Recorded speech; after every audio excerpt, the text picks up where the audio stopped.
Yes.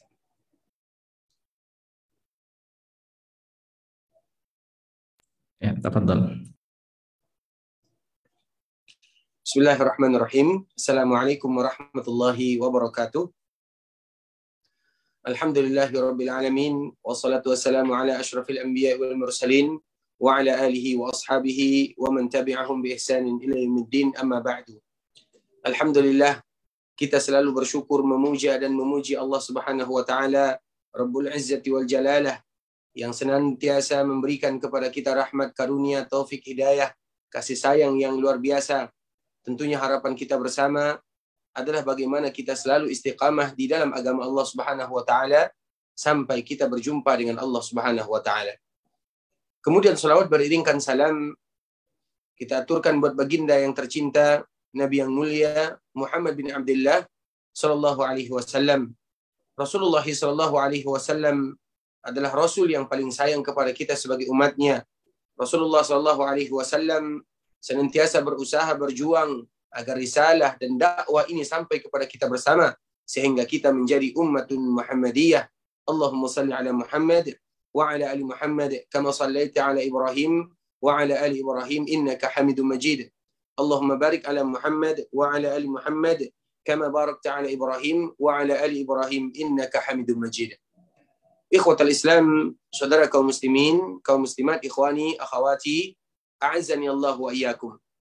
Sebelumnya kami mengucapkan jazakumullahu khaira kepada Syekh Abdammam yang telah menyelenggarakan acara ini dan telah memberikan waktu kepada kami untuk berbicara, walaupun yang mendengarkan lebih ahli daripada yang berbicara. Dan kita berharap kepada Allah Subhanahu wa taala ini merupakan motivasi bagi kita bersama untuk saling mengingatkan satu dengan yang lainnya, karena bagaimanapun kita adalah saudara seiman, saudara seaqidah, dan harapan kita bersama adalah bagaimana kita bersua dan berjumpa, berkumpul di dalam surga Allah Subhanahu wa taala. Ikhwatul Islam, saudara kaum muslimin, kaum muslimat, ikhwani akhwati rahimani wa rahimakumullah. Adapun topik yang akan kita angkat pada kesempatan yang berbahagia ini sebelum kita berbuka, dan semoga Allah Subhanahu wa taala memberikan kepada kita manfaat dari apa yang akan kita sampaikan, yaitu mengambil faedah dari kejadian yang kita kenal dengan Fathu Makkah.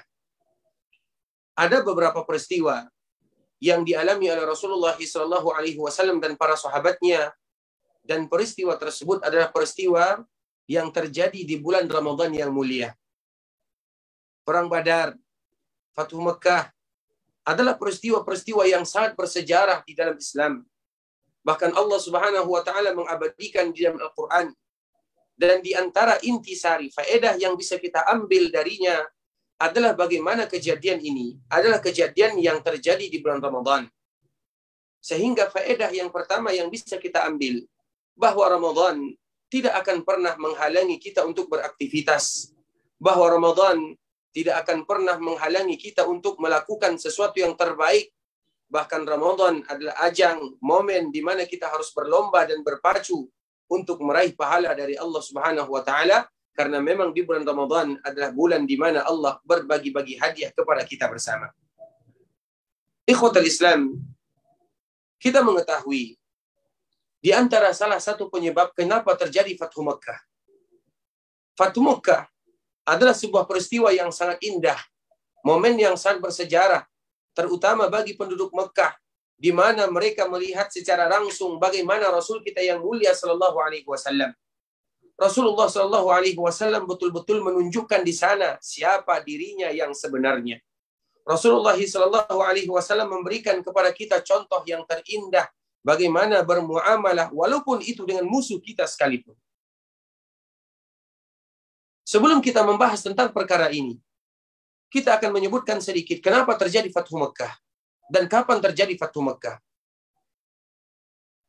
Setelah terjadi perang Khandaq atau perang Ahzab yang terjadi pada tahun ke-5 Hijriah, yang diabadikan oleh Allah Subhanahu wa taala di dalam Al-Qur'an yang bernama Suratul Ahzab, yang ada di dalam juz 21 dan juz 22. Allah Subhanahu wa taala menyebutkan, Ya ayyuhalladzina amanu dzkuru ni'matallahi 'alaikum iz ja'atkum junud Farsalna 'alaihim riha wa junudun lam tarawha wa kana Allahu bima ta'maluna basira. Wahai orang-orang yang beriman, terkhusus kepada sahabat Nabi, ingatlah terhadap nikmat Allah Subhanahu wa taala. Apa yang Allah berikan kepada kalian dikala datang kepada kalian pasukan yang begitu besar dari seluruh penjuru dan seluruh arah.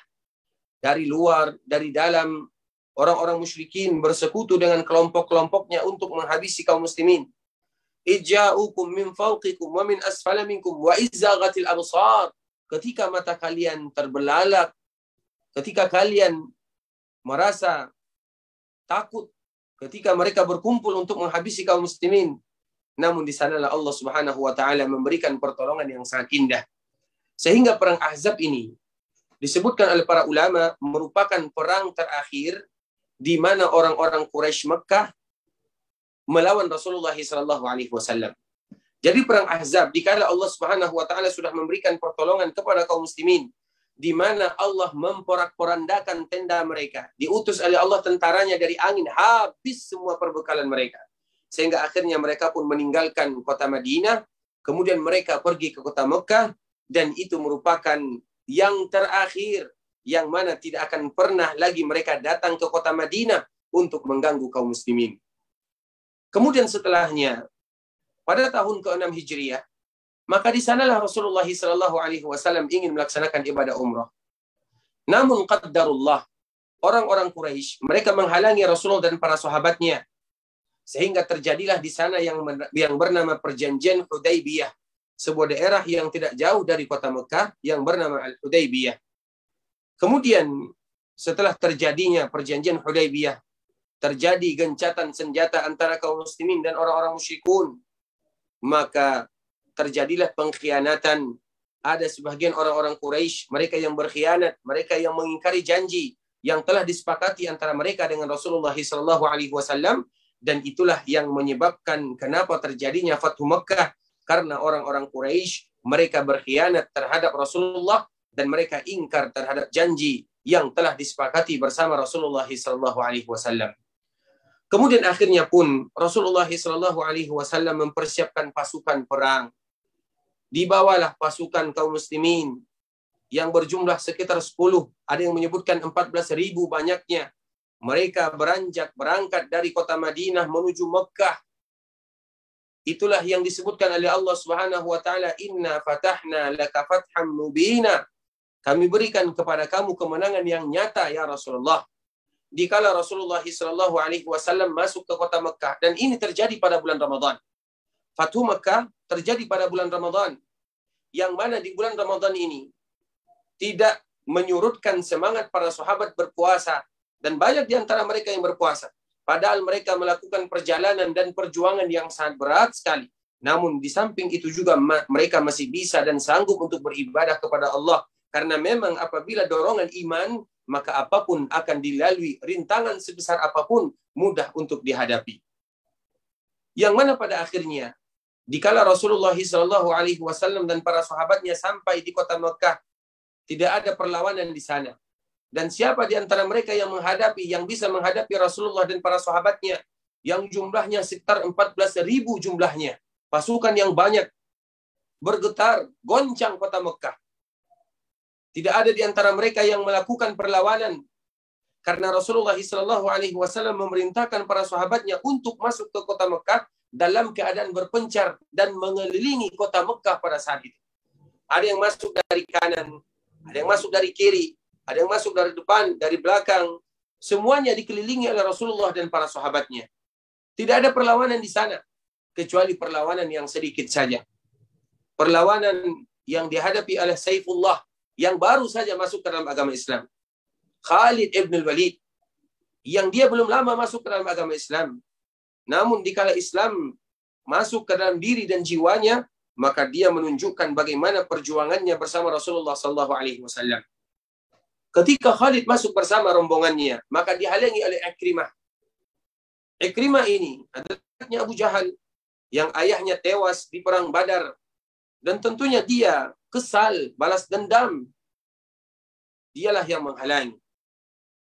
Ketika dilihat oleh Khalid ibn Walid, Khalid memberikan peringatan kepada mereka. Jangan kalian berani-berani untuk menghalangi kami. Padahal dulu mereka adalah teman sejawat. Ikrimah, temannya Khalid bin Walid. Namun agama, keyakinan, dan akidah yang memisahkan mereka. Karena memang Allah Subhanahu wa taala menyebutkan, ya ayyuhalladzina amanu la tattakhidhu aba'akum wa ikhwanakum awliya'a in istahabbul kufra 'alal iman wa man yatawallahum minkum fa ulaika humudz zalimun. Allah Subhanahu wa taala menyebutkan di dalam surat yang kita kenal dengan surat Bara'ah, wahai orang-orang yang beriman, jangan jadikan ayah kalian, anak-anak kalian, saudara-saudara kalian sebagai kawan kalau seandainya mereka lebih memilih kekufuran daripada keimanan. Ikrimah pada saat itu belum masuk ke dalam agama Islam. Khalid ibn Walid sudah dulu masuk ke dalam agama Islam. Mereka dulu adalah teman sejawat, teman sepermainan. Namun dikala akidah Islam yang memisahkan mereka, maka Khalid memberikan peringatan, wahai Ikrimah, jangan berani-berani menghalangi kami. Namun dendam yang sudah berada di dalam dada dan jiwa Ikrimah serta orang-orang yang ada bersamanya, mereka tetap menghalangi. Maka terjadilah perlawanan sedikit di sana. Namun setelah itu mereka pun akhirnya lari meninggalkan kota Mekah karena mereka takut ditangkap oleh Rasulullah SAW. Kemudian pada akhirnya maka masuklah rombongan Rasulullah SAW bersama para sahabatnya ke kota Mekah. Itulah disebutkan oleh Allah Subhanahu wa taala, inna fatahna laka fatham mubina. Kami berikan kepadamu wahai Muhammad kemenangan yang begitu dahsyat. Sehingga dikala Rasulullah SAW baru masuk ke kota Mekah, di sini juga ada pelajaran yang sangat indah. Di mana Rasulullah SAW memberikan kemuliaan kepada pemimpinnya. Karena pada saat itu yang memimpin kota Mekah adalah Abu Sufyan bin Harb, yang dia dulu adalah musuh Rasulullah SAW, yang dia juga dulunya adalah teman sepermainan Rasulullah SAW di kala masih kecil. Namun akhirnya dikala mereka mengkhianati perjanjian, maka Abu Sufyan bergegas pergi ke kota Madinah untuk minta maaf kepada Rasulullah SAW. Namun sudah terlanjur. Rasulullah SAW sudah mempersiapkan pasukannya, dan itu tentunya dengan hikmah dari Allah Subhanahu wa taala. Yang mana pada akhirnya Abu Sufyan pun ikut bersama Rasulullah SAW melafazkan kalimat tauhid la ilaha illallah. Nah, di antara bentuk yang dilakukan oleh Rasulullah SAW dikala masuk ke kota Mekah adalah memuliakan Abu Sufyan. Bagaimana bentuk Rasulullah memuliakan Abu Sufyan? Rasulullah SAW menyebutkan, man dakhala Masjidil Haram fahuwa amin. Barang siapa yang masuk ke Masjidil Haram, dia akan aman. Wa man dakhala baitahu fahuwa amin. Dan barang siapa yang masuk ke dalam rumahnya, maka dia akan aman. Wa man dakhala baita Abi Sufyan fahuwa amin. Dan barang siapa yang masuk ke rumah Abu Sufyan, maka dia pun akan selamat. Sehingga orang-orang bertanya, kalau seandainya kita masuk ke dalam rumah kita sendiri kita aman, kenapa kita diberikan rasa aman? Atau apa gunanya Rasulullah SAW menyebutkan barang siapa yang masuk ke rumah Abu Sufyan maka dia akan aman? Mengapa mereka harus memilih rumah Abu Sufyan padahal mereka aman di dalam rumah mereka sendiri? Tentunya kita bertanya, dan orang-orang pun bertanya. Namun di sana ada rahasia yang terindah dari Rasul baginda yang mulia untuk mengangkat dan memberikan wibawa kepada Abu Sufyan. Karena dikala disebutkan nama Abu Sufyan merasa terangkat dan terhormat. Karena memang dia adalah pemimpin Quraisy. Tentunya Rasulullah SAW memperhatikan kedudukan Abu Sufyan. Dikala dia sudah memilih Islam sebagai agama, Rasul sebagai panutan, maka Nabi menyebutkan, barang siapa yang masuk ke rumah Abu Sufyan, maka dia akan selamat. Walaupun tidak akan ada yang masuk ke rumah Abu Sufyan. Namun itu adalah untuk mengangkat marwah, mengangkat martabat Abu Sufyan di kalangan orang-orang Quraisy. Kemudian akhirnya setelah mereka aman, maka ada sebahagian sahabat Rasulullah SAW menyebutkan, al-yaum, hari ini, yaumul malhamah. Hari ini adalah hari di mana kita akan balas dendam kepada orang-orang Quraisy yang dulu mereka menyakiti, menzalimi, menganiaya, dan memperlakukan orang-orang muslimun atau kaum muslimin dengan seenak hati mereka saja. Sehingga ada ungkapan yang disebutkan al-yaum, hari ini, kata sebahagian sahabat Nabi SAW, adalah hari di mana kita akan balas dendam kepada mereka. namun bukan kata Rasulullah SAW. Rasulullah SAW di antara salah satu sifat yang harus kita contoh adalah sifat pemaaf. Rasulullah SAW, kalau seandainya yang disakiti, yang dizalimi adalah berkaitan dengan haknya, maka Rasulullah SAW sangat pemaaf. Tapi kalau seandainya yang dihalangi, yang dirintangi, yang disakiti adalah agama Allah Azza wa Jalla, maka Rasulullah SAW sangat tegas di sana. Dikala Rasulullah SAW mendengarkan ungkapan sahabatnya yang mengatakan, hari ini adalah hari di mana kita berbalas dendam, maka Rasulullah SAW menyebutkan, al-yaum yaumul marhamah. Hari ini adalah hari di mana kita berkasih sayang. Dikumpulkan semua orang-orang Quraisy, dipanggil mereka, dikumpulkan mereka di hadapan baginda yang mulia sallallahu alaihi wasallam. Tentunya ketika mereka dikumpulkan dalam keadaan kepala mereka tidak bisa lagi melihat Rasulullah sallallahu alaihi wasallam, malu mereka kepada Rasulullah. Inilah Rasul yang dulu mereka usir, inilah sahabat Rasul yang dulu mereka aniaya, inilah orang-orang mulia yang dulu mereka sakiti. Mereka malu sehingga mereka tidak bisa mengangkat kepalanya. Rasulullah SAW pun bertanya kepada orang-orang Quraisy, siapa anak? Siapa saya? Maka dijawablah, Ibnun Karim, Nabiun Karim.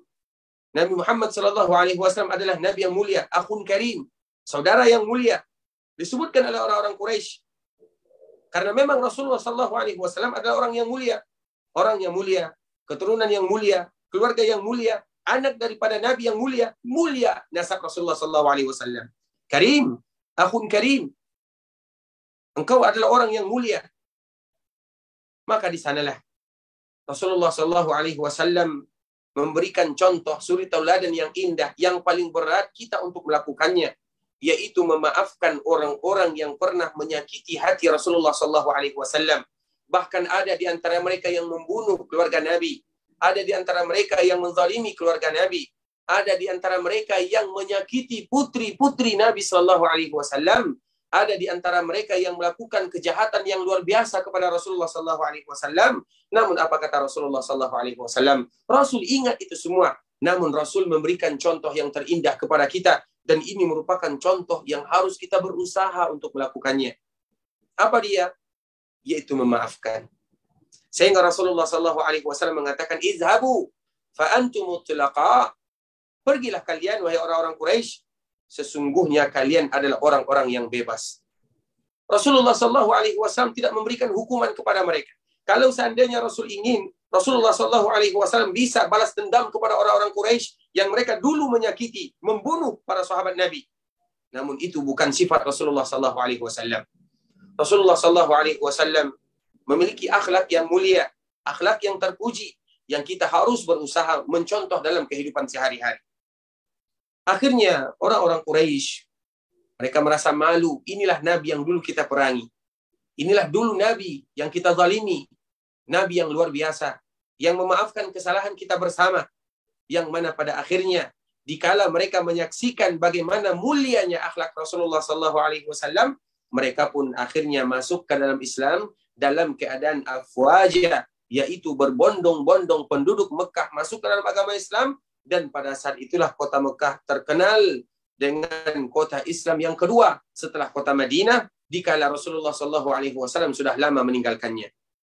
Kemudian tentunya ada beberapa orang yang mereka tidak mau bersama Rasulullah SAW, dan mereka tidak mau dimaafkan oleh Rasulullah SAW karena mereka merasa bahwa Rasul tidak akan pernah memaafkan mereka. Dan salah satunya adalah Ikrimah yang tadi melawan Khalid bin Walid. Dia lari. Dia ingin meninggalkan kota Mekah. Dia ingin lari ke kota Habasyah. Namun akhirnya dijumpai oleh kawan lamanya yang sudah dahulu masuk ke dalam agama Islam sambil menyebutkan, wahai Ikrimah, kenapa kamu tidak datang menghadap Rasulullah SAW? Tidak satu pun yang menghadap Rasulullah kecuali Rasul maafkan. Rasul maafkan, kata sahabatnya. Sehingga akhirnya Ikrimah pun datang bertemu, meminta maaf, dan masuk Islam di hadapan Rasulullah SAW, dan tidak satu pun di antara mereka kecuali dimaafkan oleh Rasulullah SAW. Bahkan orang yang membunuh paman Rasul pun Rasulullah SAW juga memaafkannya. Oleh karenanya ini merupakan pelajaran yang luar biasa yang bisa kita ambil pelajaran darinya, di mana kita berusaha semaksimal mungkin untuk menjadi pemaaf, di mana kita berusaha semaksimal mungkin untuk mencontoh sedikit daripada akhlak Rasulullah SAW, yaitu memaafkan orang yang pernah menyakiti, memaafkan orang yang pernah menzalimi, karena Allah Subhanahu wa taala menyebutkan fa'fu wasfahu ala tuhibbuna an yaghfirallahu lakum. Hendaklah kalian saling memaafkan. Kemudian bukan hanya sekedar memaafkan, tapi hendaklah kalian juga menghilangkan rasa-rasa yang ada di dalam jiwa dan dada kalian. Maafkan. Kenapa kita harus memaafkan? Agar Allah pun memaafkan dosa dan kesalahan kita. Dan kita lebih butuh kepada maafnya Allah dibandingkan maaf kita kepada saudara atau orang yang pernah menzalimi diri kita ini. Yang paling kita butuhkan adalah maafnya Allah Subhanahu wa taala. Sehingga kenapa kita harus memaafkan orang lain? Agar kita dimaafkan oleh Allah Subhanahu wa taala. Kemudian akhirnya orang-orang Quraisy dikala mereka sudah masuk ke dalam agama Islam dalam keadaan berbondong-bondong, sudah banyak di antara mereka yang masuk ke dalam agama Islam, maka dikala itu jugalah baru jaraknya sekitar 2 mingguan, 14 atau 15 hari, maka Rasulullah SAW pun membawa orang-orang yang berasal dari Madinah dan juga yang berasal dari Mekah tersebut untuk berjihad, membuktikan keimanan mereka kepada Allah Subhanahu wa taala dan juga membuktikan keimanan mereka kepada Rasulullah SAW. Nah, setelah itu terjadilah yang namanya perang Hunain. Perang Hunain ini adalah perang di mana juga Rasulullah SAW memberikan pelajaran yang terbesar dan berharga, terutama kepada orang-orang Mekah yang baru saja mereka mengikuti agama Rasulullah SAW, terutama pemimpin-pemimpin mereka. Kita tahu Allah Subhanahu wa taala juga mengabadikan Hunain di dalam Al-Qur'an surat At-Taubah. Laqad nasarakumullahu fi mawatin katsirah wa yawma Hunain idz a'jabatkum kasratukum. Lihatlah bagaimana Allah memberikan pertolongan kepada kalian dikala kalian sudah merasa bangga dengan jumlah kalian yang besar.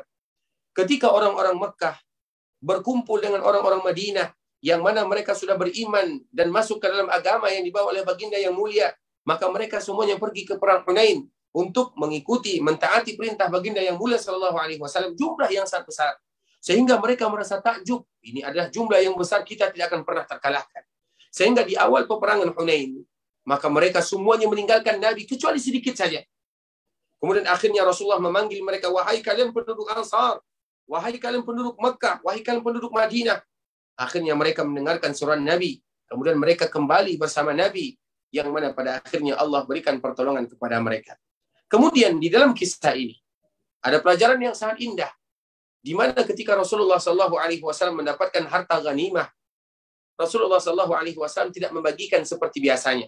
Biasanya apabila mendapatkan harta ghanimah dan harta rampasan, dibagikan sesuai dengan keadaan orangnya. Yang berjalan kaki berbeda dengan yang menggunakan kendaraan.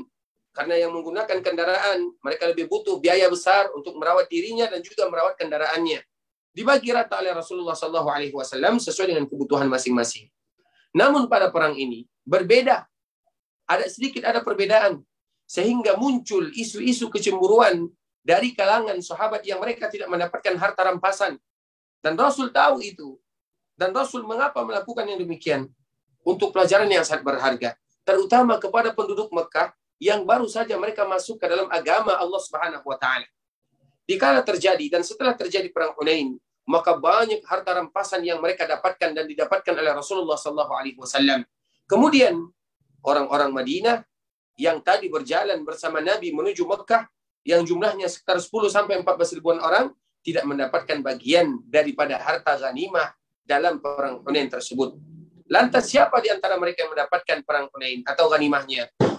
Diberikan oleh Rasulullah SAW Abu Sufyan, diberikan Ikrimah, diberikan pemuka-pemuka Quraisy, bahkan diberikan kepada orang-orang Mekah yang tadi mereka masuk ke dalam agama Islam karena baru saja mereka masuk ke dalam agama Islam.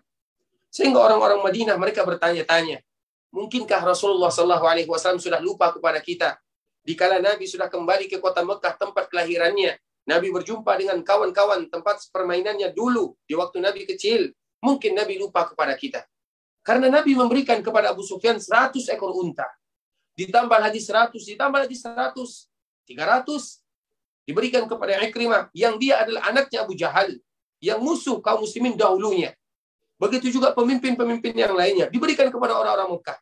Sehingga ada rasa-rasa dari orang Madinah, mengapa Rasul tidak memberikan kita?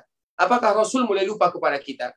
Tentunya ada hikmah di sana. Rasul sengaja memberikan yang demikian, tidak lain tidak bukan adalah untuk ta'liful qulub. Bagaimana Rasul ingin menguatkan keyakinan dan kekuatan akidah iman orang-orang Mekah yang baru saja 2 minggu masuk ke dalam agama Islam. Sedangkan orang-orang Madinah, mereka sudah teruji.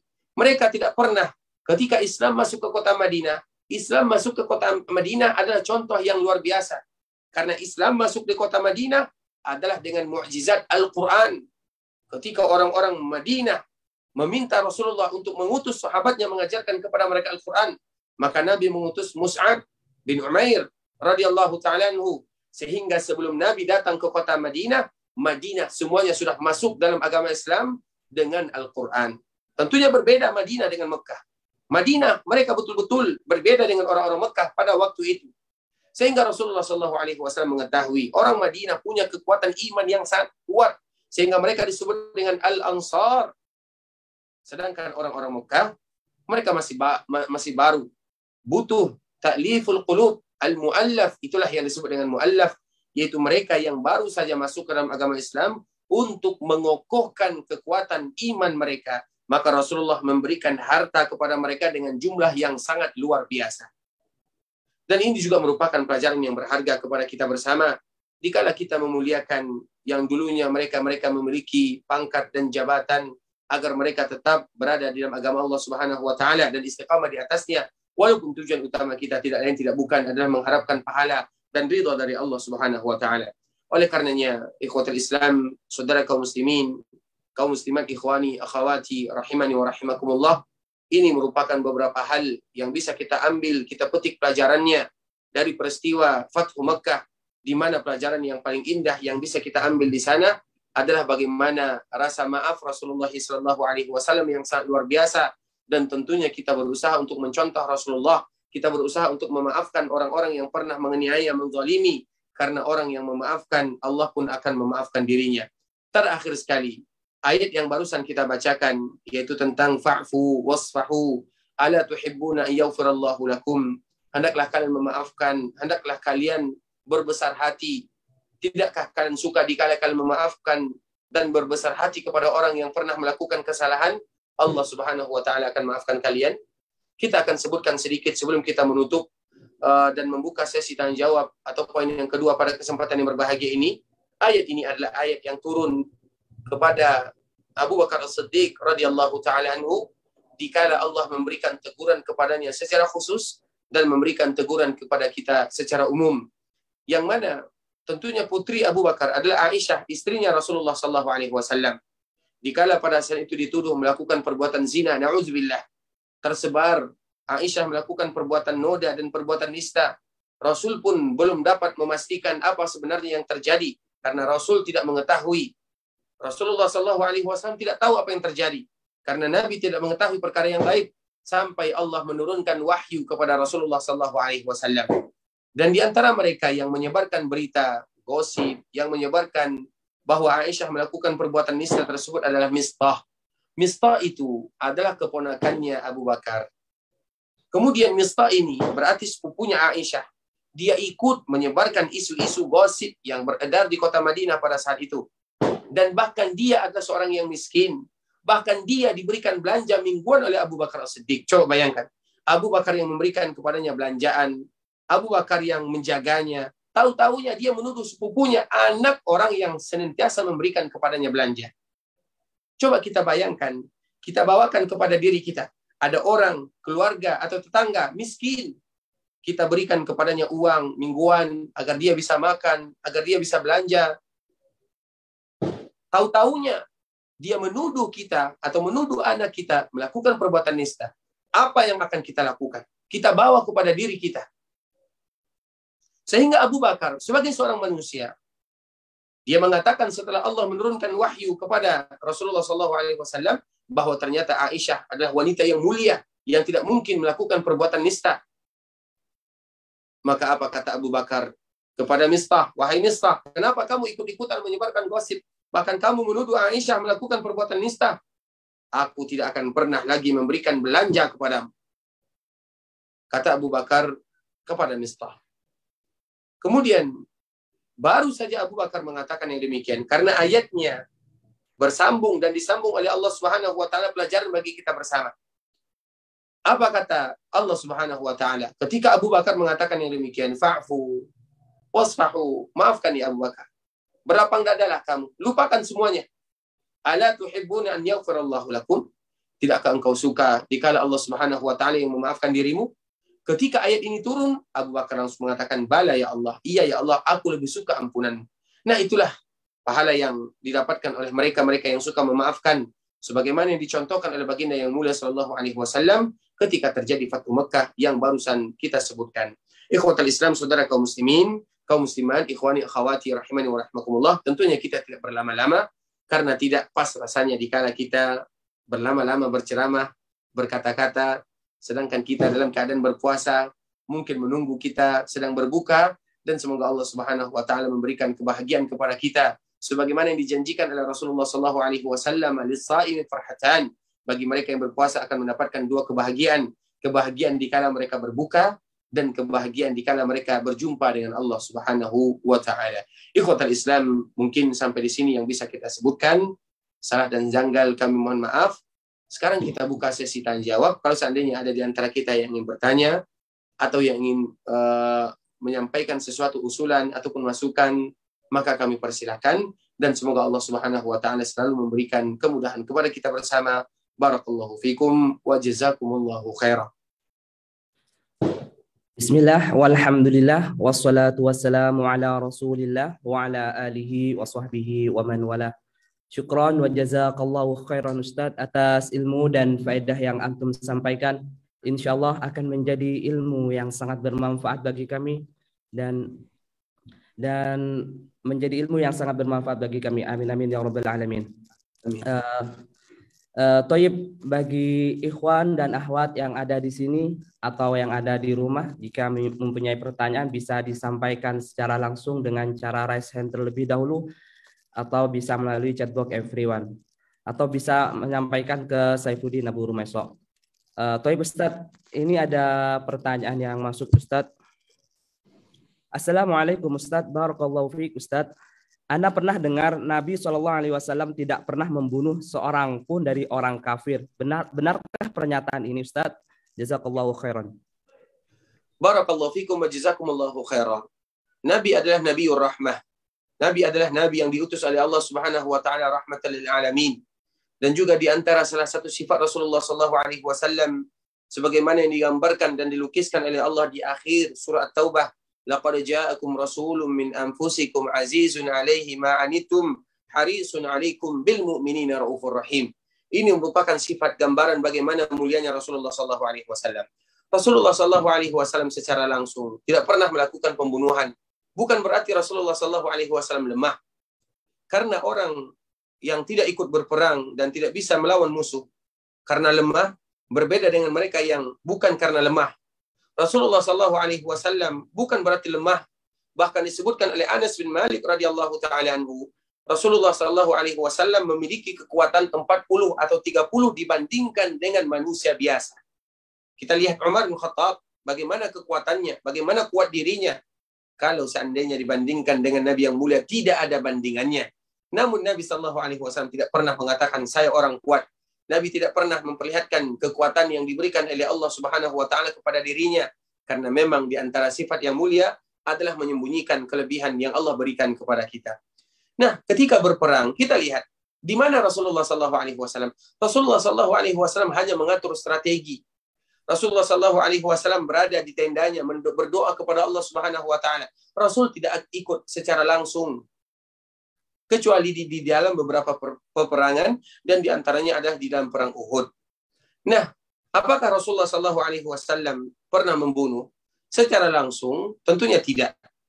Namun ketika di perang Uhud, dikala Rasulullah sallallahu alaihi wasallam terjerat ke dalam lubang, yang mana lubang ini dibuat oleh orang-orang munafikun yang ada di Bukit Uhud, sehingga Rasulullah sallallahu alaihi wasallam masuk ke dalam lubang ini, maka Rasulullah sallallahu alaihi wasallam susah untuk melawan dan mempertahankan dirinya. Sehingga berebutan orang-orang Quraisy. Mereka ingin siapa yang pertama kali membunuh yang namanya Muhammad, karena itu adalah di antara tujuan mereka menghadapi atau datang ke kota Madinah, yang mana peperangan Uhud adalah peperangan di mana orang-orang Quraisy ingin membalaskan dendam mereka.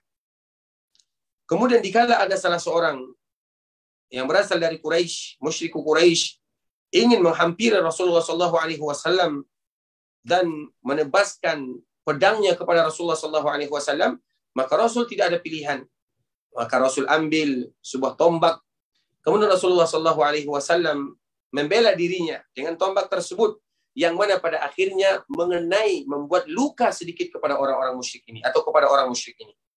Kemudian akhirnya orang musyrik ini, dia tidak meninggal di Uhud. Akhirnya dia pulang ke kota Makkah dan dia mengatakan, jangankan dengan luka ini yang dibuat oleh Muhammad, kalau seandainya Nabi Muhammad, karena dia belum beriman dan tidak beriman kepada Nabi Muhammad SAW, kalau seandainya Muhammad meludah kepadaku, maka dengan ludah itu nanti aku bisa mati dengannya. Dia tahu Rasulullah SAW adalah orang yang jujur. Dia tahu Rasulullah adalah seorang Nabi dan seorang Rasul. Dia tahu bagaimana Rasulullah SAW. Namun karena keegoisan, karena keingkaran, karena pembangkangan. Nah, ketika Rasul ingin menyelamatkan dirinya dengan sayatan tombak tersebut, dengan itulah dia akhirnya meninggal. Dia tahu Rasul tidak pernah berbohong. Makanya dia mengucapkan, kalau saja Rasul meludah kepadaku, maka bisa aku akan mati dengan ludah tersebut. Apalagi dengan sayatan tombak yang membekas pada dirinya. Nah, itulah yang dilakukan oleh Rasulullah SAW, membela diri secara tidak langsung. Sedangkan di dalam peperangan-peperangan yang lainnya, maka tidaklah Rasulullah SAW pernah membunuh musuh-musuh Allah Subhanahu wa taala. Barakallahu fikum wa jazakumullahu khairan. Baik Ustadz, ini ada pertanyaan yang masuk lagi Ustadz. Assalamualaikum Ustadz, barakallahu fiik Ustadz. Afwan, untuk perang Hunain itu melawan siapa Ustadz? Bukankah orang-orang Quraisy juga? Bukan orang-orang Quraisy juga ya Ustadz? Syukran wa jazakallahu khairan. Barakallahu fikum wa jazakumullahu khairan. Tentunya perang Hunain bukanlah orang-orang Quraisy. Sebuah lembah yang ada di Hunain, yang mana juga tidak terlalu jauh dari kota Mekah, namun tetap melakukan perjalanan di sana. Jadi orang-orang Hunain ini, mereka adalah sebuah bani, sebuah suku yang ahli di dalam memanah. Di antara kelebihan mereka adalah ahli di dalam memanah, dan mereka tidak termasuk ke dalam suku Quraisy, dan mereka tidak termasuk ke dalam orang-orang Quraisy. Karena Quraisy ini adalah nasab yang sangat jelas. Quraisy itu adalah nasab dari Banu Kinanah yang disampaikan kepada Bani atau Nabi Ismail alaihissalam. Itu adalah orang-orang Quraisy dari Bani Hashim, Banu Abdul Manaf, itu sampai ke atasnya mereka disebut dengan Quraisy. Sedangkan orang-orang yang ada di Hunain, mereka jauh posisinya dan jauh letaknya dari kota Mekah tersebut. Barakallahu fikum wa jazakumullahu khairan. Baik Ustadz, ini ada pertanyaan yang masuk lagi Ustadz. Assalamualaikum Ustadz, barakallahu fiik. Ustadz, mohon minta berbagi kisah momen-momen lain bagaimana pemaafnya Nabi SAW, agar kita pun semakin termotivasi untuk mudah memaafkan orang lain. Barakallahu fikum Ustadz wa jazakallahu khairan. Barakallahu fikum wa jazakumullahu khairan. Tentunya banyak kisah teladan dari Rasulullah SAW, yang mana Rasulullah SAW suka senyum. Rasulullah SAW tidak pendendam. Rasulullah SAW kalau seandainya dirinya yang disakiti, Rasulullah SAW diam-diam saja. Rasulullah SAW balas dengan memaafkan, bahkan diberikan maaf, bahkan Rasulullah balas dengan senyuman. Di antara salah satu contohnya, ada dikala salah seorang badui datang kepada baginda yang mulia SAW. Dikala orang ini, dan dia belum masuk Islam pada saat itu. Kemudian dia mencari, aina Muhammad? Mana yang namanya Muhammad? Maka para sahabat menunjuk, ini yang namanya Muhammad SAW. Kemudian akhirnya dia pun mampir mendekati Rasulullah SAW. Kemudian didekati Rasulullah SAW, langsung diambil baju Rasulullah, ditarik sangat kuat sekali. Sehingga sahabat-sahabat yang menyaksikan mereka berdiri, ingin melepaskan tarikan tersebut dan ingin memukul orang yang memegang dan melakukan perbuatan tersebut kepada Rasulullah SAW. Namun Rasul melarang mereka. Kemudian sambil menarik, dan ini belum dilepaskan. Ya Muhammad, a'tini min malillah. Wahai Muhammad, berikan kepadaku harta yang Allah berikan kepadamu. Berikan kepadaku. Maka apa yang terjadi? Akhirnya Rasul mengatakan, iya aku akan berikan kepadamu. Maka orang ini melepaskan.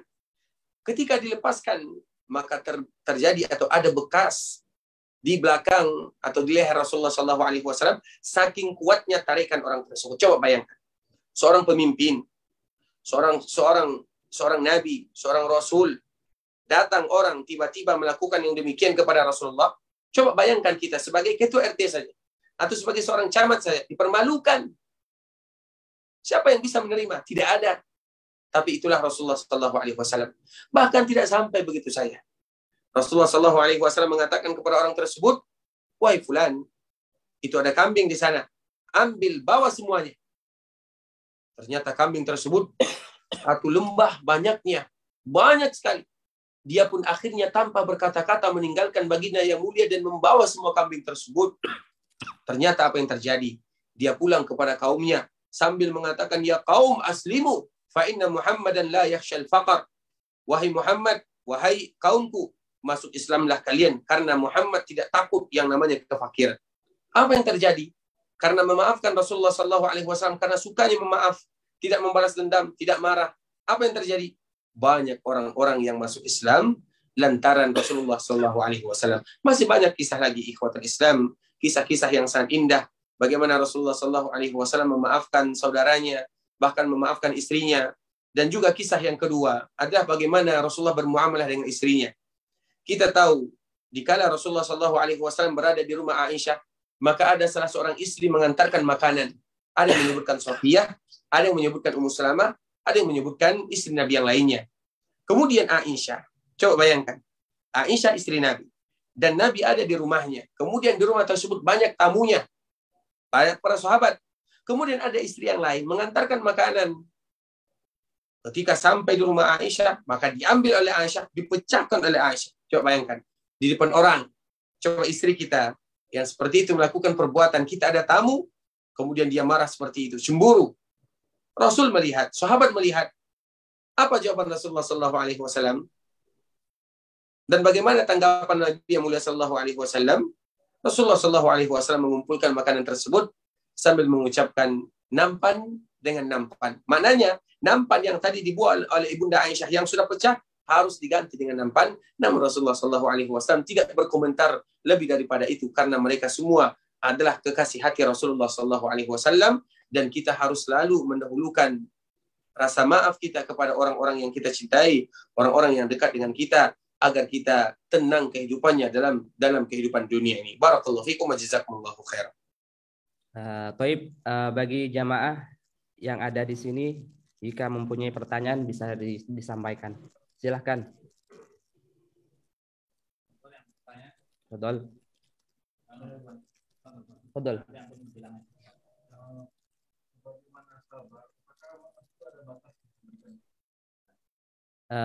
Baik Ustadz, ini ada pertanyaan dari teman yang ada di sini Ustadz.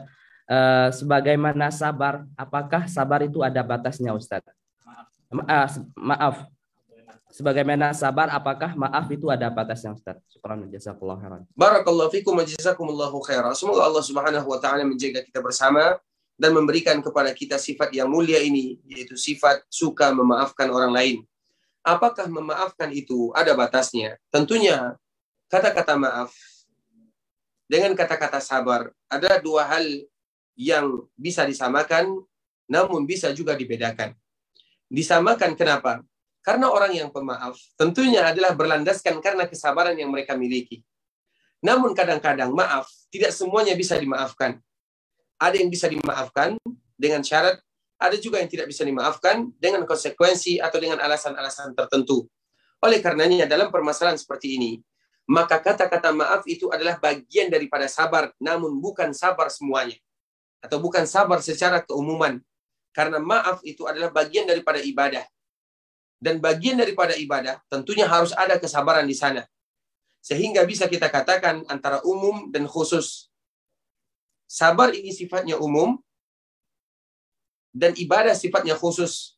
Dan di antara salah satu kekhususan ibadah tersebut adalah maaf. Karena memaafkan adalah bagian daripada ibadah. Karena Allah yang memerintahkan kepada kita bersama, dan itu bagian daripada beribadah yang ada rasa kesabaran di dalamnya. Sehingga sabar sifatnya lebih umum dan maaf sifatnya lebih khusus. Dan itu merupakan di antara perbedaan antara sabar dengan memaafkan. Sehingga kadang-kadang Rasulullah SAW juga memberikan syarat. Seperti misalnya, ada salah seorang yang bernama Wahsy. Wahsy ini tentunya di kala perang Uhud, cita-citanya adalah membunuh Hamzah, pamannya Nabi SAW. Dan itu pun demi kenyamanan dirinya. Karena Hindun binti atau Hindun, istrinya Abu Sufyan pada saat itu mengatakan kepada Wahsy, wahai Wahsy, kalau seandainya kamu bisa membunuh Hamzah, maka kamu akan merdeka. Tentunya Wahsy ingin merdeka, karena teman-temannya yang lain sudah merdeka. Bilal adalah kawannya, dia sudah merdeka. Tinggal dirinya. Sehingga akhirnya dia mencari Hamzah. Kemudian ketika bertemu dengan Hamzah di perang Uhud, maka dia mencari dan membidik Hamzah. Maka mengenailah tombak yang laju menuju Hamzah tersebut, dan itulah yang menyebabkan wafatnya Hamzah, pamannya Rasulullah SAW. Kemudian Wahsy ini merasa bersalah. Dia tidak pernah ada urusan dengan Hamzah. Namun kenapa dia ikut campur? Kecuali ketika dia ingin merdeka saja. Jadi tujuannya adalah ingin merdeka, ingin terbebas dari perbudakan. Sehingga pada akhirnya ketika terjadi Fathu Makkah, maka dia termasuk di antara orang-orang yang datang kepada Nabi dan minta maaf kepada Rasulullah SAW. Maka dia pun akhirnya datang kepada Nabi. Dan Nabi tahu tentang dirinya. Jika Nabi SAW melihat Wahsy, maka Nabi mengenang manusia yang paling dia cintai, pamannya Hamzah radhiyallahu taala anhu. Nabi SAW memaafkan dirinya. Nabi menerima Islamnya. Namun Nabi mengatakan kepada dirinya, kalau seandainya kamu bisa, maka jangan kamu memperlihatkan mukaku kepadaku. Maknanya apa? Karena apabila Rasul melihat Wahsy, terbayang olehnya bagaimana yang dirasakan oleh pamannya ketika pamannya syahid di perang Uhud. Sehingga Wahsy pun dimaafkan oleh Rasulullah SAW. Namun apa kata Rasulullah? Kalau bisa, kamu sembunyikan wajahmu dari diriku, supaya Rasulullah SAW tidak mengenang dan tidak lagi mengingat pamannya yang paling dia cintai. Kemudian akhirnya Wahsy merasa menyesal. Dia tetap masuk dalam agama Islam. Dia dimaafkan oleh Nabi. Namun ada syaratnya. Yang mana pada akhirnya dia menebus. Dia berusaha menebus kesalahan yang pernah dia lakukan. Dia membunuh manusia yang paling dicintai oleh Rasulullah, dan mana pada akhirnya dia pun membunuh orang-orang yang paling dimurkai oleh Rasulullah SAW, yaitu Musailamah Al-Kazzab. Nah, itulah perbandingan antara maaf dengan sabar. Sedangkan sabar disebutkan oleh Allah dalam surat Az-Zumar, innama yuwaffas sabiruna ajrahum bighairi hisab. Sesungguhnya orang-orang sabar diberikan pahala oleh Allah tanpa ada hisabnya. Barakallahu fikum wa jazakumullahu khairan. Tayyib, jika ada pertanyaan lagi, silakan. Tayyib, ini ada pertanyaan yang masuk ke kami, Ustadz. Assalamualaikum Ustadz, barakallahu fikum Ustadz. Mohon nasihatnya kiat-kiat kita dalam menghadapi 10 hari terakhir bulan Ramadan. Syukran jazakallahu khairan Ustadz. Barakallahu fikum wa jazakumullahu khairan. Ikhwatul Islam, 10 terakhir Ramadan adalah perdagangan kita yang sebenarnya. Adalah bazar Ramadan yang sesungguhnya, perdagangan kita dengan Allah Subhanahu wa taala. Tentunya kiat yang paling kita lakukan tidak lain tidak bukan adalah bermohon, meminta kepada Allah, ya Allah berikan kepada kami kesempatan untuk bisa mengisi 10 terakhir Ramadan agar selalu melakukan ketaatan, beribadah kepada diri-Mu Allah. Tentunya kalaulah bukan pertolongan Allah Subhanahu wa taala, maka kita tidak akan pernah bisa melakukan kebaikan. Sehingga tidak ada cara yang bisa kita lakukan yang pertama adalah kecuali bermohon, meminta kepada Allah Subhanahu wa taala. Kemudian apalagi yang bisa kita lakukan untuk memanfaatkan Ramadan semaksimal mungkin, terutama di akhir-akhir Ramadan, yaitu bagaimana kita memilih orang-orang yang akan membuat kita termotivasi beribadah dengannya. Ada teman yang apabila kita melihat mereka, kita pun akan ikut melakukan kebaikan. Ada teman, dikala kita melihatnya, kita pun akan termotivasi melakukan ketaatan. Sehingga Allah Subhanahu wa taala menyebutkan dalam surah Al-Kahfi, wasbir nafsak. Hendaklah kalian melatih diri kalian untuk sabar. Latih diri kalian, maknanya walaupun kalian terpaksa untuk melakukan ibadah dan ketaatan, namun itu adalah latihan.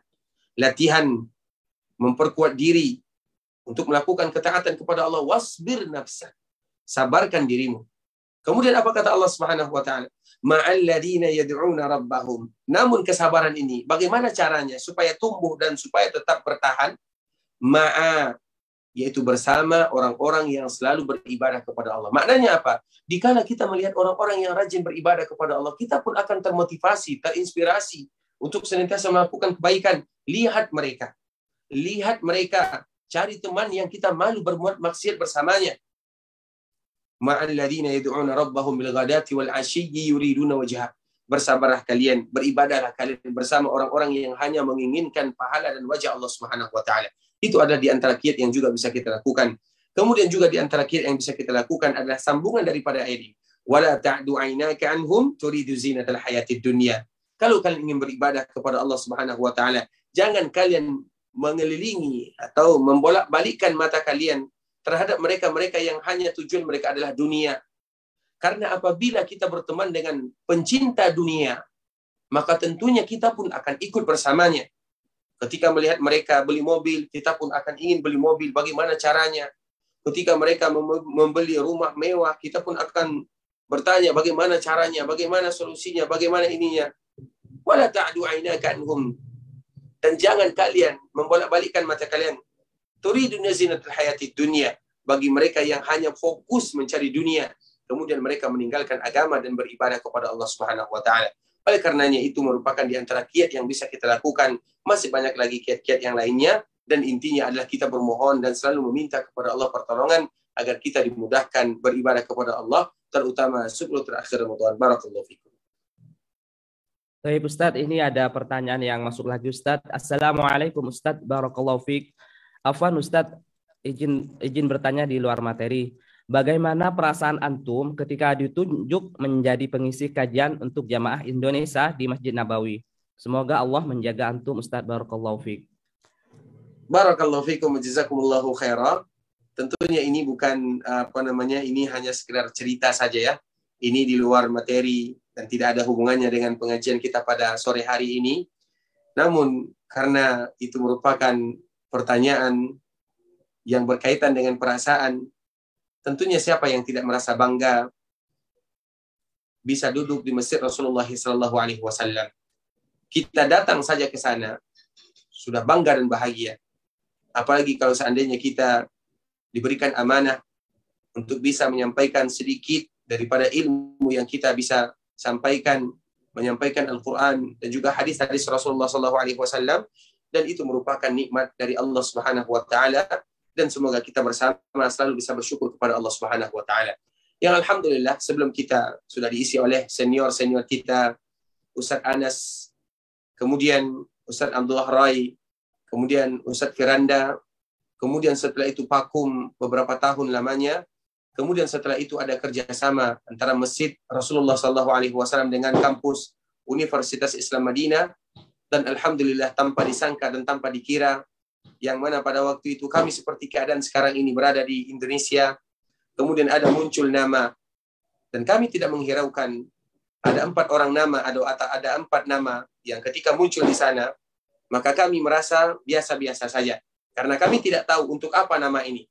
Karena memang biasanya di grup itu, apabila muncul nama, biasanya adalah untuk bantuan ini, bantuan itu. Maklumlah kita sebagai mahasiswa. Namun ternyata ketika tidak dihiraukan, maka ada senior yang menelpon. Ini coba telepon. Ini coba telepon. Bagian pengurus Masjid Nabawi. Ternyata nama-nama tersebut adalah nama-nama yang sudah dicalonkan untuk mengisi di Masjid Rasulullah SAW. Dan alhamdulillah kami di antara salah satunya. Dan kemudian ada teman kami, Ustaz Irsyad Hasan, yang dia berada di jurusan akidah juga S3, yang dia juga satu angkatan dengan kami. Sedangkan yang 2 lagi mereka mengundurkan diri dengan alasan tentunya. Alhamdulillah itu merupakan karunia dari Allah Subhanahu wa taala. Sebagaimana tadi yang telah kami sebutkan, kita saja masuk ke Masjid Rasulullah SAW bangga. Lantas bagaimana dikala kita diberikan amanah untuk bisa menyampaikan ayat-ayat Al-Quran dan juga hadis Nabi yang mulia kepada saudara-saudara kita yang tentunya bisa memahami bahasa kita, yaitu bahasa Indonesia ataupun bahasa Melayu secara umumnya. Dan semoga Allah senantiasa memberikan kepada kita keikhlasan, taufik dan hidayah, serta istiqamah. Barakallahu fikum. Tapi Ustadz, ini ada pertanyaan yang masuk lagi Ustadz. Assalamualaikum Ustadz. Assalamualaikum Ustadz, barakallahu fiik. Ustadz, putra kami memiliki halaqah setoran hafalan Quran yang tidak libur di bulan Ramadan. sehingga dia tidak bisa lebih banyak menghatamkan Al-Quran. Apakah lebih baik libur dari halaqah hafalannya dan lebih banyak menghatamkan Al-Quran? Syukran wa jazakallahu khairan Ustaz. Barakallahu fikum wa jazakumullahu khairan. Kalau seandainya mereka ada dawam untuk halaqah Al-Quran, maka ikutkan mereka dengan halaqah tersebut. Kalau seandainya mereka ikut dawam, ikutkan mereka, suruh mereka untuk menghafal Al-Quran. Karena tujuan daripada Ramadan tersebut adalah bagaimana banyak membaca Al-Quran. Banyak membaca Al-Quran dan mengisi hari-hari dengan Al-Quran. Namun kalau seandainya kita ada keterikatan, terutama ada halaqah yang tidak ada liburnya, maka kita ikut dengan halaqah tersebut. Kecuali kalau seandainya kita diberikan kebebasan. Itu adalah jawaban yang bisa kami sebutkan. Dan itu memang program yang alhamdulillah Allah Subhanahu wa taala memberikan kemudahan kepada kita untuk bisa melakukannya. Barakallahu fikum wa jazakumullahu khairan. Baik, barangkali ada pertanyaan yang masuk lagi. Silakan yang mau tanya. Baik, silakan Pak.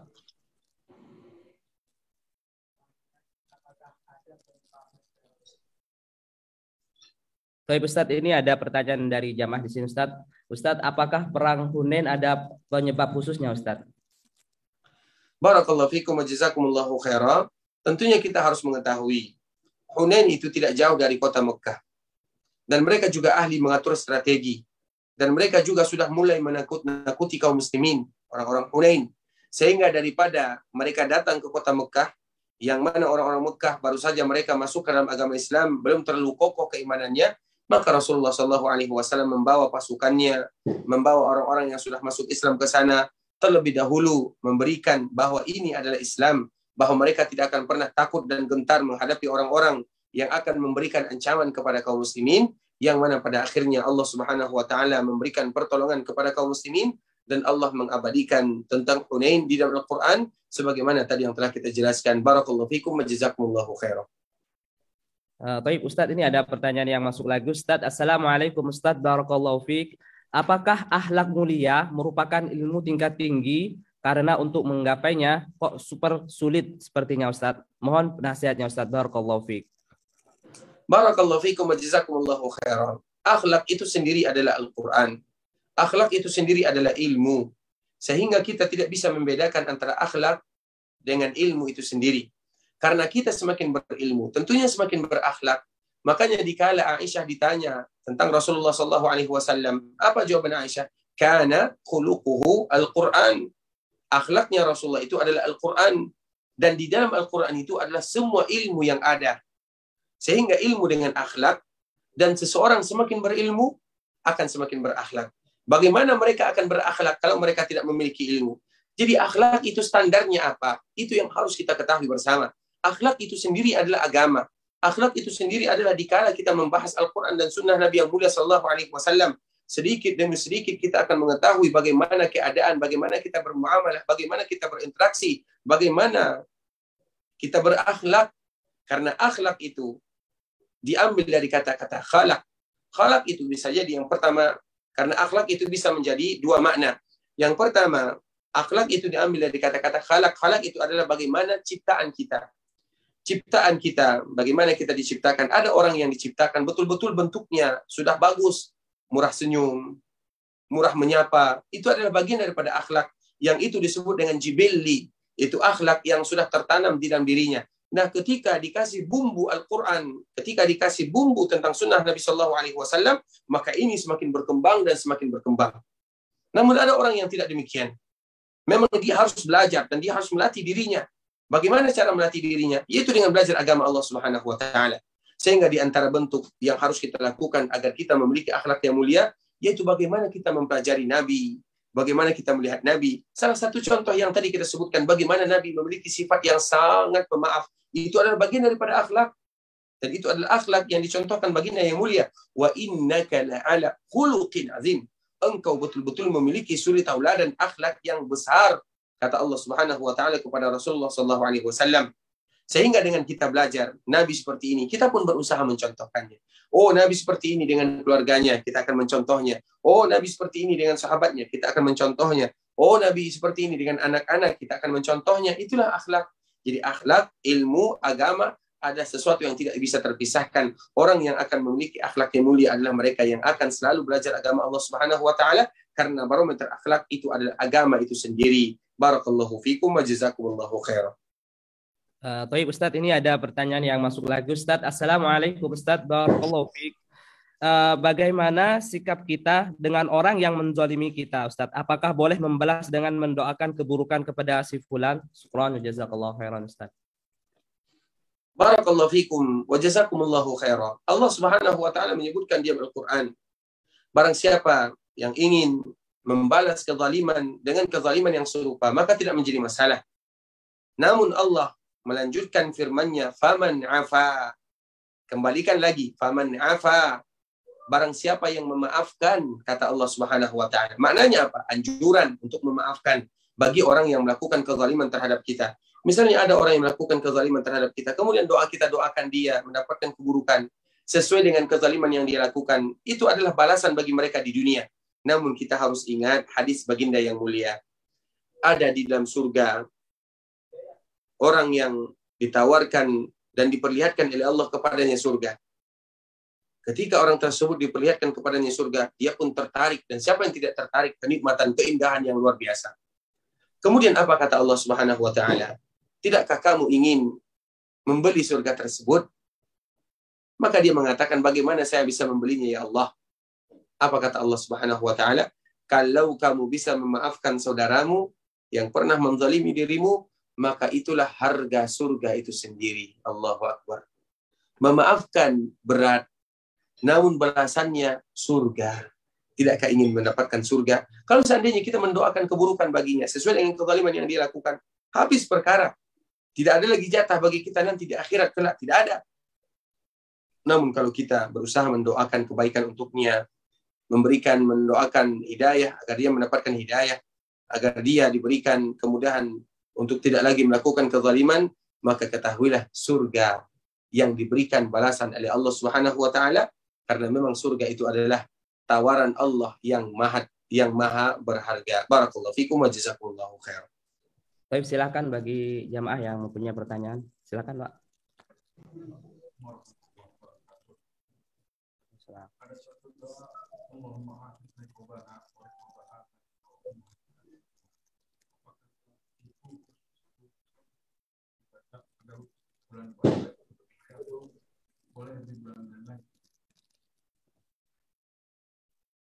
Anak nggak hafal doa. Ustadz, ini ada doa Ustadz. Allahumma a'tiq riqabana minan nar dan semacamnya Ustadz. Ini apa? Apakah ini dikhususkan untuk? Barakallahu fikum wa jazakumullahu khairan. Kepada Bapak kita yang bertanya, semoga Allah Subhanahu wa taala selalu menjaganya, menjaga kita bersama. Tentunya memang ada hadis Rasulullah SAW bahwa setiap malam-malam Ramadan ada yang disebut dengan istilah mutaqa. Mutaqa itu artinya adalah orang yang akan dibebaskan dari api neraka. Jadi memang setiap malamnya ada orang-orang yang ditunjuk oleh Allah Subhanahu wa taala, fulan adalah orang yang terbebas dari api neraka. Dan itu adalah keberuntungan yang luar biasa. Makanya Allah menyebutkan faman zuhziha 'anil nar wa udkhilal jannah faqad faz. Barang siapa yang selamat dari neraka, masuk ke dalam surga, itulah keberuntungan yang sebenar-benarnya. Dan dibebaskan tengkuk leher kita ini dari neraka, itu adalah kemenangan yang luar biasa. Sehingga Allah Subhanahu wa taala melalui lisan Rasulullah SAW menyebutkan setiap malam-malam Ramadan ada yang namanya utaqa. Utaqa itu siapa? Mereka yang akan dibebaskan dari api neraka. Nah, sehingga di antara doa yang biasa dibaca oleh kaum muslimin, Allahumma a'tiq riqabana minan nar. Ya Allah, bebaskan kami, bebaskan pundak kami ini dari neraka. Dan itu sesuai dengan hadis Rasulullah SAW, dan itu adalah permintaan dan harapan kita bersama. Makanya kita dengar setiap solat witir atau solat malam ada imam yang kunut, dan di antara kunut tersebut bacaannya adalah Allahumma a'tiq riqabana minan nar. Ya Allah, bebaskan kami dari neraka, bebaskan kami dari api neraka. Maka itu tidak menjadi masalah, dan itu adalah bagian daripada hadis yang disebutkan oleh Rasulullah SAW. Barakallahu fikum. Ustaz, ada pertanyaan masuk Ustaz. Assalamualaikum Ustaz, barakallahu fiik Ustaz. Ustaz, setelah terjadinya Fathu Mekah dan kota Mekah dikuasai oleh Rasulullah SAW merupakan tanah kelahirannya. Mengapa Rasulullah tidak tinggal di Mekah Ustaz dan membentuk pemerintahan di sana Ustaz? Syukran wa jazakallahu khairan. Barakallahu fikum wa jazakumullahu khairan. Ini jugalah yang ditanyakan oleh orang-orang Ansar. Mengapa Rasulullah SAW tidak memberikan harta rampasan kepada kami? Mereka menganggap Rasul sudah mulai lupa ke kota Madinah. Mereka menganggap Rasulullah SAW akan tinggal di kota Mekah. Sehingga Rasulullah SAW mengumpulkan orang-orang Ansar sambil mengatakan, wahai orang-orang Ansar, betulkah kalian mengatakan ini dan itu? Maka orang-orang Ansar mengatakan, iya ya Rasulullah. Apa kata Rasulullah SAW kepada orang-orang Ansar? Wahai orang-orang Ansar, kalian adalah penolongku. Kalian adalah orang-orang Ansar. Aku memberikan harta kepada orang-orang Mekah. Aku berikan kepada Abu Sufyan 300 ekor unta. Kepada Ikrimah ratusan ekor unta. Kepada yang lainnya ratusan ekor unta. Bukan berarti aku tidak sayang kepada kalian. Biarkan manusia pulang dengan membawa hartanya. Kemudian apa kata Rasulullah kepada orang-orang Ansar? Sedangkan kalian pulang dengan membawa manusia yang paling mulia, yaitu Rasulullah SAW. Sehingga orang-orang Ansar mendengarkan khutbah Nabi, maka mereka pun akhirnya menangis, meneteskan air mata. Ternyata Rasul sayang kepada mereka. Setelahnya Rasulullah SAW pulang ke kota Madinah, yang mana pada akhirnya bentuk kecintaan Rasulullah kepada penduduk Madinah, Rasul pun meninggal di sana dan dikuburkan di Madinah. Mengapa Rasulullah SAW tidak tinggal di kota Mekah? Kita mengetahui hijrah. Rasul hijrah. Sahabat hijrah. Hijrah itu artinya apa? Hijrah itu adalah ketika seseorang meninggalkan satu tempat ke tempat yang lainnya, yang mana mereka tidak boleh lagi kembali ke tempat dari mana mereka ingin hijrah. Itu yang disebut dengan hijrah. Hijrah di zaman Nabi dan juga para sahabatnya adalah hijrah dari Mekah menuju Madinah. Dikala mereka sudah hijrah, Nabi sudah hijrah, para sahabat sudah hijrah, tidak boleh lagi mereka tinggal di kota Mekah, walaupun boleh datang ke kota Mekah. Makanya coba lihat, siapa orang-orang muhajirun yang mereka dikala mereka menisbatkan diri mereka hijrah, mereka kembali ke kota Mekah. Siapa? Tidak ada. Karena konsekuensi hijrah adalah meninggalkan semuanya karena Allah Subhanahu wa taala. Dan itu adalah makna hijrah secara sempit, yaitu hijrah dari Mekah menuju Madinah, yang mana orang ini tidak boleh lagi kembali ke kota Mekah tempat kelahirannya. Sedangkan hijrah secara umum, orang yang hijrah dari keburukan kepada kebaikan. Orang yang hijrah dari tempat yang tidak diridai oleh Allah menuju tempat yang diridai oleh Allah. Nah, apabila seseorang sudah mengatakan dirinya hijrah, maka mereka tidak boleh lagi kembali ke tempat semula. Barakallahu fikum wa jazakumullahu khairan. Thaib, syukran wa jazakallahu khairan Ustaz atas ilmu dan faedahnya. Semoga menjadi pahala yang tidak terputus buat antum. Karena sekarang masih berapa menit lagi Ustaz, dan antum mungkin udah malam di Indonesia, silahkan ditutup aja Ustaz. Syukran.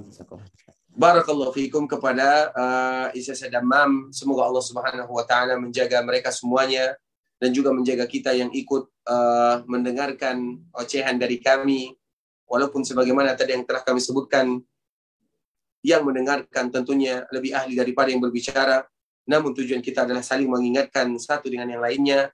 Semoga Allah Subhanahu wa taala memberikan manfaat kepada kita bersama.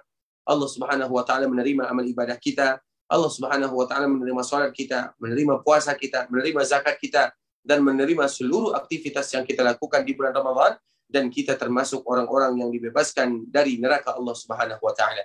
Ikhwatul Islam, ikhwani akhawati, a'azani Allah wa iyyakum. Tentunya yang benar dari Allah Subhanahu wa taala dan yang salah dari diri kami pribadi.